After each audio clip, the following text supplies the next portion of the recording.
আজকের ক্লাসে আমরা একটি স্পোকেন রুল শিখব, যে রুলটি ইংরেজি শেখার জন্য খুবই খুবই গুরুত্বপূর্ণ। আমরা আজকে যে রুলটি শিখব সেটা হচ্ছে I have decided two. I have decided two অর্থাৎ কোনো কিছু সিদ্ধান্ত নিয়েছি, আমি ঢাকা যাওয়ার সিদ্ধান্ত নিয়েছি, আমি আমেরিকা যাওয়ার সিদ্ধান্ত নিয়েছি। যদি এরকম কোনো বাক্য আমরা ব্যবহার করি বাংলা বাক্য, তাহলে আমরা I have decided to spoken রুলটি ব্যবহার করব।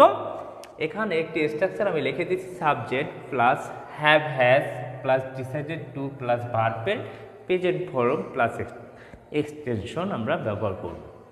এক্সাম্পল এখানে দিয়েছি আমি এক্সাম্পল, আমি ইংরেজি শেখার সিদ্ধান্ত নিয়েছি। আমি ইংরেজি শেখার সিদ্ধান্ত নিয়েছি। I have decided to learn English. আমি নিজেকে পরিবর্তন করার সিদ্ধান্ত নিয়েছি। I have decided to change my self. আমি নিজেকে পরিবর্তন করার সিদ্ধান্ত নিয়েছি। আমি কানাডা যাওয়ার সিদ্ধান্ত নিয়েছি। I have decided to go Canada. আমি কানাডা যাওয়ার সিদ্ধান্ত নিয়েছি।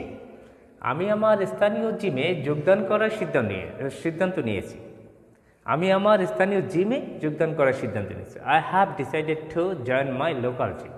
অর্থাৎ আমি এভাবে কোনো কিছু সিদ্ধান্ত নিলেই কিন্তু এই বাক্যগুলো তৈরি করতে পারবো।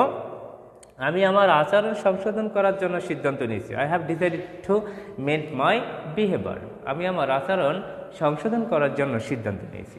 অর্থাৎ কোনো কিছু সিদ্ধান্ত নিয়েছি, এরকম বাক্যেই শুধু আমরা এই স্পোকেন রুলটি ব্যবহার করব।